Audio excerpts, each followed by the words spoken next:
Boa tarde, irmãs do Ministério Vibe. Hoje eu estou aqui incumbida dessa árdua tarefa que é gravar um vídeo resumindo um dos capítulos deste maravilhoso livro que nós estamos estudando, que é O Incomparável, da Jane Wilken. E ao longo desses capítulos, ela veio já nos dando uma noção, ao longo desses 3 primeiros capítulos, nos dando uma noção de como na prática, muitas vezes nós desejamos ser Deus. É isso, nós pegamos alguns atributos divinos e queremos copiá-los. No capítulo que me coube, eu vou falar sobre a autossuficiência. E a Jane Wilken, ela traz aqui no seu primeiro capítulo um exemplo. Ela fala do coelhinho rosa. E não me deixem sozinha no vácuo por pensar em outro coelhinho, porque eu tenho certeza que muitas de vocês que leram o capítulo também pensaram no outro coelhinho. Mas ela está falando deste coelhinho da campanha da Duracell, certo? Então, esse coelhinho, ele tocava bateria, ele corria, ele continuava e nunca parava. E aqui no Brasil nós também temos exemplos, entendeu? Desse pensamento, desse slogan que pegou. Por exemplo, nós falamos, fulano é pilhada, não é isso? A bateria daquele neném ali deve ser Rayovac, certo? Nunca acaba, não tem uma energia. Então nós também usamos muito desse slogan sem pensar. E nós estamos num mundo que realmente parece que esse desejo de ter uma energia, uma autossuficiência, uma fonte inesgotável que nos faça continuar, é um assunto muito, muito real. Por exemplo, nós temos esses jargões de pilhado, nós temos aquele deverzinho de beber o nosso café toda manhã e algumas vezes bebemos 3, 4, 5 vezes, não é isso? Além dos nossos cafezinhos, nós temos agora um novo vício, principalmente entre os jovens, certo? Que é o famoso energético. Além de beber o nosso café, além de beber essas coisas, e sem querer fazer merchandising aqui para as irmãs da Mary Kay, aqueles famosos corretivos que a gente passou, que eu acabei de passar, que é justamente para tapar aquela olheira desse tamanho com a qual eu me apresento no presente momento. Mas então, o que esses exemplos de energético, de café, são o quê? O que significam o quê para nós hoje em dia? A nosso desejo de cada vez produzir mais e mais, dormir menos, se manter acordado, despertar, entendeu? E ser autossuficiente. Então, com esse brilhante exemplo que ela nos traz, ela introduz o seu capítulo, entendeu? Tratando justamente disso. O coelhinho da Duracell, ele descreve alguém ou alguma coisa com energia própria, aparentemente ilimitada. E muitas vezes nós queremos ter essa energia ilimitada, principalmente nós mulheres. A gente trabalha fora, muitas de vocês cuidam de filhos, cuidam do marido, passam roupa, fazem almoço, deixam pronto para a semana que vem. E quando chegam lá no sábado, extremamente cansadas, nós não percebemos o tanto que nós corremos e tentamos ter uma energia ilimitada que o nosso corpo não produz. Então, prosseguindo, ainda hoje, nós continuamos fascinados por essa ideia de uma máquina autossustentável, como máquinas humanas, que continuamente precisam de combustível, que não como máquinas humanas, né, que precisam de combustível, do som, da água, da comida, do ar, do descanso. Sem mencionar uma série de outras necessidades relacionais e espirituais. O pensamento de que possa haver uma forma de substituir pelo menos algumas dessas necessidades perpétuas pela suficiência perpétua é um fato muito sedutor. Quem não queria, né, produzir mais e mais, ter energia, não é isso? Então, assim, eu já passei dos 40, então eu já tô naquela fase que depois das 10 eu já tô querendo a minha caminha e a minha casa. Mas se eu pudesse, e se eu tivesse a mesma energia, será que eu não me sentiria seduzida a tentar fazer um pouco mais ainda, continuar um pouco mais? Bom, ela divide o seu capítulo em alguns pontos que nós vamos trabalhar aqui. Sem necessidade e ainda assim amável. Eu quero ler os versículos de Atos 17, 24 e 25, que falam o seguinte: o Deus que fez o mundo e tudo o que nele existe, sendo ele Senhor do céu e da terra, não habita em santuários feitos por mãos humanas, nem é servido por mãos humanas, como se de alguma coisa precisasse, pois ele mesmo é quem a todos dá vida, respiração e tudo mais. Criando e sustentando todas as coisas, ele não é criado nem sustentado por ninguém. E a autora fala que ele também nem tampouco necessita de nós. O que é uma ideia que hoje veio crescendo, né, com alguns coaches, falando, por exemplo, de que Deus precisou nos criar porque havia um vazio, ou que nós somos o centro do coração de Jesus e por isso nós fomos criados, porque Deus tinha essa necessidade. E também que Deus precisa de nós. E na verdade, a grande realidade é que Deus não precisa de nós. Deus é autossuficiente. Ele sim é autossuficiente e não necessita de nada. Nem dos nossos louvores, nem das nossas orações. Mas como o ponto deste capítulo diz, sem necessidade e ainda assim amável. Deus não tem necessidade de nós. Ele cria e sustenta todas as coisas. E ele não foi criado nem é sustentado por nada nem ninguém.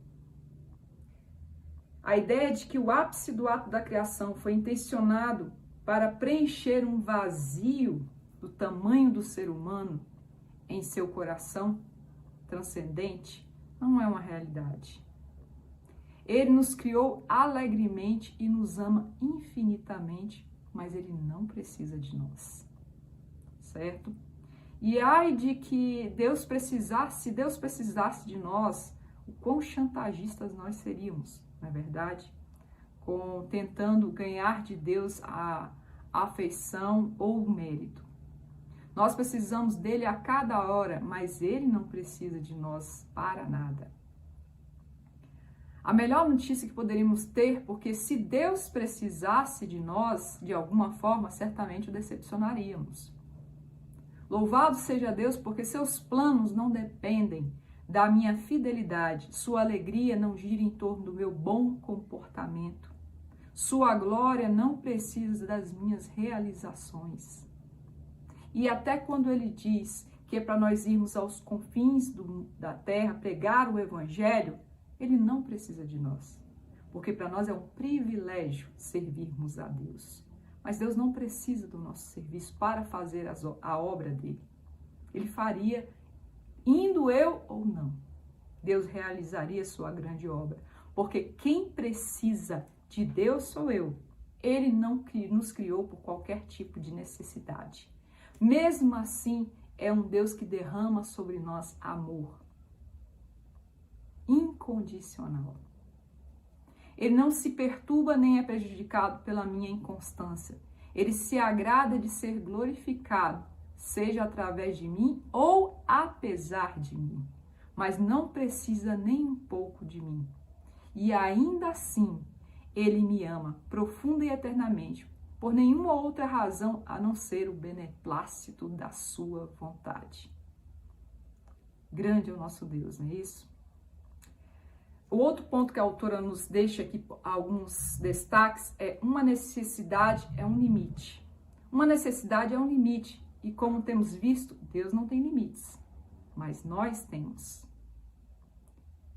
Nós humanos conhecemos bem a relação entre necessidade e controle. Não é verdade? Por exemplo, ela cita um exemplo da fome, que eu vou fazer de uma forma bem brasileira. Quando você vai à praia, certo? Você, por exemplo, sai daqui, vai tirar umas férias e vai à praia, e chega lá, você tá com aquele estômago roncando, ou com sede, você é capaz de pagar R$6 numa garrafinha de água mineral, não é isso? passa tudo que você vem você quer comer um pouco daquilo lá e não olha o valor, entendeu, do que você está pagando. Por quê? Você está ali, você não levou comida, menos a minha família, que a minha família leva tudo para a praia, inclusive farofa. Então, assim, você está disposto a pagar qualquer preço por aquela coisa se você está com fome ou necessitando daquilo. Então, a necessidade realmente pode ser um meio de controle. Nossas necessidades influenciam também as nossas decisões. A necessidade por intimidade pode nos levar a trair. A necessidade por atenção pode influenciar a falar num certo tom ou nos vestir de certa maneira a chamar a atenção. Quanto maior for a necessidade, maior será o nosso potencial de sermos coagidas ou convencidas a pagar um grande preço para atendê-la. Assim como na praia nós pagamos preços altos pelos produtos vendidos lá, que você pode ir no supermercado e comprar de um preço bem mais barato. Mas para o nosso Deus não há qualquer tipo de isca que possa atrair o Todo-Poderoso. Estamos a salvo da chantagem uma da outra pela autossuficiência de Deus. Glória a Deus também por este Deus que não tem necessidades. Por que nós temos necessidades? É o outro ponto que a autora aborda. Bom, nós cristãos tendemos a pensar em específico ou interpretar que necessidade física, financeira ou espiritual como um sinal de que Deus retirou a sua bênção de sobre nós por causa de alguma falha nossa. Estamos passando por uma tentação. Nossa, eu pequei. Estou passando por uma dificuldade financeira. Eu fiz alguma coisa errada. Deus está me castigando. Mas por que temos essa visão que a necessidade é um castigo? É quase como se o nosso entendimento, a autora diz, não conseguisse separar a presença da necessidade da presença do pecado. Nós misturamos essas duas coisas. Mas o pecado é a causa da necessidade humana, não é isso? E não o contrário. Quando Adão e Eva foram criados lá no Jardim do Éden, já havia necessidade de trabalhar. Já haviam necessidades fisiológicas, certo? Havia fome, eles cultivavam a terra. Eles tinham, sim, necessidade de ir ao banheiro. No Jardim do Éden tinha banheiro, gente. Deus os criou com necessidades para que, em sua insuficiência, pudessem se voltar para a fonte de tudo que é necessário. Reconhecesse sua necessidade e lhe adorasse. Ao invés disso, o que eles fizeram? O que nós fazemos?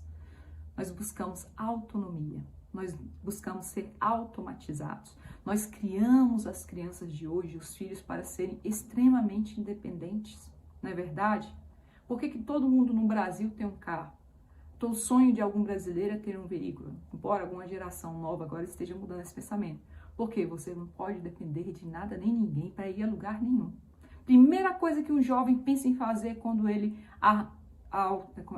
chega à maioridade: tirar a carteira de motorista. Porque ele não quer ser dependente de ninguém para ir e vir. Nós vemos a necessidade humana e nós muitas vezes vemos essa necessidade humana como uma falha e a autossuficiência humana como uma conquista recompensadora. Precisamos nos sustentar, trabalhar, ser independente, ter um carro para poder ir e vir. E isso traz assim um alto dano, porque muitas vezes nós queremos disfarçar os colapsos que nós estamos passando, lutando para ser autossuficiente.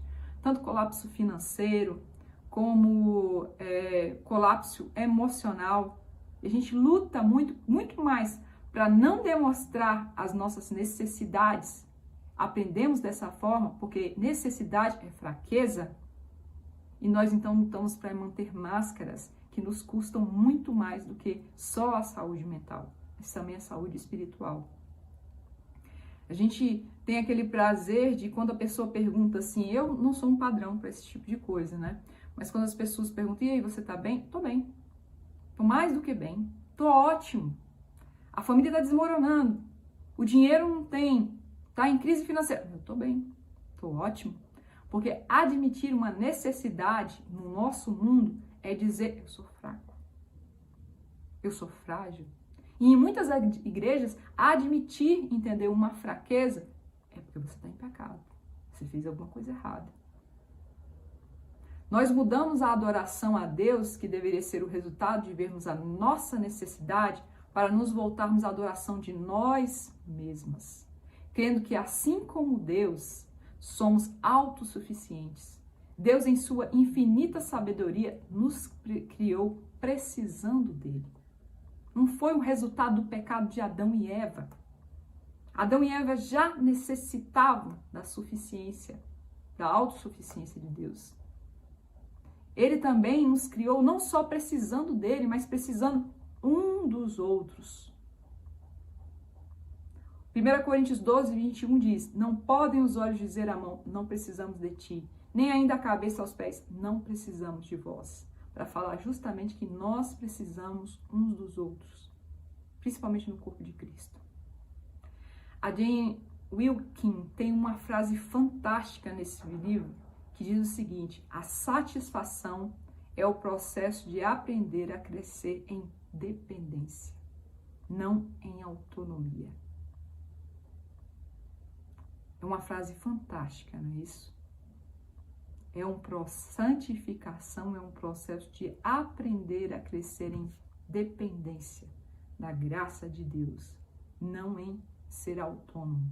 Ser aquele, antigamente, o bonequinho que você dava pilha e ele movimentava sozinho. Você não é autônomo. Desmascarando a autossuficiência. Quando negamos a nossa necessidade de Deus, a autossuficiência se revela das seguintes maneiras. Ela cita aqui alguns pontos para identificar quando negamos a necessidade de Deus.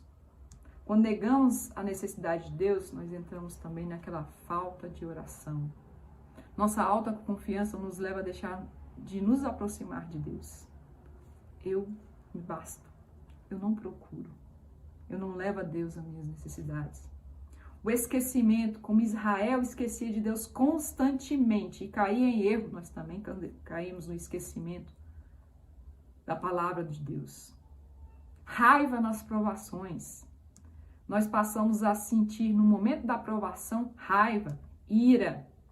Quando as dificuldades vêm e nos forçam a encarar que nós temos limites, nós não podemos fazer todas as coisas, nós sentimos raiva em ver que a nossa necessidade exposta, pública. Falta da convicção de pecado pessoal. Quando negamos essa presença de Deus, essa falta de convicção do pecado se apodera do nosso coração.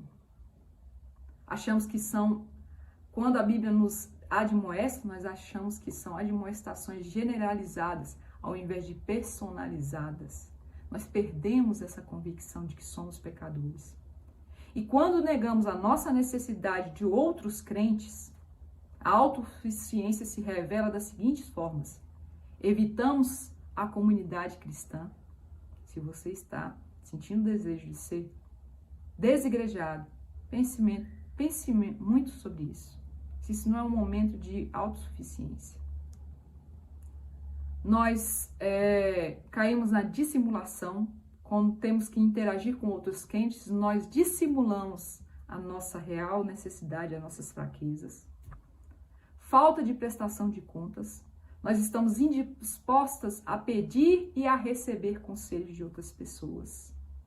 E há também a falta de humildade. Nossa crescente dependência, autossuficiência de nós mesmos produz uma crescente incapacidade de pedir ou receber a ajuda de outros. E às vezes a ajuda de outra pessoa até me ofende, por causa da falta de humildade. E a exaustão. Quando recusamos pedir e aceitar ajuda, nós excedemos os nossos limites. E aí vem o resultado, que é a exaustão. No ponto Derrubando o Mito da Autossuficiência Humana, a autora cita também uma frase muito interessante. Não é irracional lidar com a nossa vulnerabilidade com desconforto. Não é irracional sentir que eu tenho uma vulnerabilidade e eu não me sinto bem com isso. Nossas necessidades humanas são reais. E não sabemos de que maneira ou que momento elas serão atendidas. O Evangelho tem um exemplo mais claro, que é Jesus. Jesus teve necessidades. Jesus, em sua humanidade, quando ele assumiu a sua humanidade, ele admitiu naquele momento que ele teria necessidades. Então, Jesus teve várias necessidades e demonstrou isso ao longo da sua vida. Mesmo Deus encarnado não era uma versão humana do coelhinho Duracell ou do super-humano. É verdade que Cristo nunca pôde ser tentado, mas ele nos deixou um exemplo de como responder à tentação resultante da necessidade. Jesus, por exemplo, jejuou, e o jejum nos lembra rapidamente da nossa necessidade, nossa total falta de autossuficiência. Esse é o objetivo do jejum, né? Você enfraquecer a sua carne para lembrar que você não é suficiente, que você depende da graça de Deus. Mas a nossa maior necessidade foi atendida de uma só vez por todas, com o sacrifício salvífico de Cristo na cruz. Então nós devemos lançar fora, irmãs, todo o malabarismo, né? Vamos jogar fora o coelhinho da Duracell, vamos tirar o nosso energético da mente. Vamos parar de pensar que nós podemos todas as coisas, que nós não temos limites, que nós temos que correr. Paremos de ensinar as nossas crianças que elas têm que ser autossuficientes, tão autossuficientes que elas não podem depender de ninguém. E aí elas começam também a não depender do próprio Deus. Somente Deus é autossuficiente. Nós não podemos tomar esse lugar para nós. Não hesite em confessar a Ele sua tendência de confiar em seus próprios recursos ao invés de reconhecê-lo, porque nós vivemos num mundo, não é isso? Que nos ensina a sermos assim. Então, minha irmã, nesse presente momento, nós temos que, como se nós pensássemos, né? Que nós somos tão independentes, que nós podemos todas as coisas, e nós às vezes devemos só refletir. Onde é que você vai, líriozinho do pântano, achando que você pode todas as coisas? Aí vem as provações, vem as dificuldades, e nos jogam em rosto que nós não somos autossuficientes. Ele é autossuficiente. Não hesite em confessar suas necessidades a Ele e pedir que atenda. Não hesite em pedir a ajuda de outros, em recebê-la graciosamente, quando essa ajuda lhe for dada. Não hesite em se oferecer para atender as necessidades de outros, antes mesmo que eles tenham a oportunidade de pedir. Inclusive, sirva. Saiba atender as necessidades das outras pessoas. Saiba atender a necessidade de outra irmã em Cristo. O reino dos céus pertence aos pobres de espírito, pertence aos necessitados. Seu rei nos atende e nos salva, não em nossa autossuficiência, mas em nossa miséria, a miséria do pecado, o fato de reconhecermos que quão miseráveis somos. E não somos essa pilhinha Duracell, não somos muitas vezes essa fachada que nós colocamos. Nós somos necessitados, carentes. E nessa necessidade, na admissão dessa necessidade, que não é erro algum, eu sou humana, eu nasci sob o pecado, eu tenho necessidade. E o único que pode suprir todas as minhas necessidades é aquele que é totalmente autossuficiente. Não precisa de mim, nem dos meus louvores, nem das minhas preces, nem das minhas boas ações. Eu falharia em todas elas, mas Ele me ama mesmo assim. Bem-aventurados aqueles que têm necessidades, e mais bem-aventurado é aquele que supre todas as nossas necessidades de acordo com as suas riquezas em glória. É esse o resumo do nosso capítulo de hoje. Eu agradeço a atenção e a paciência das irmãs. Até uma próxima oportunidade.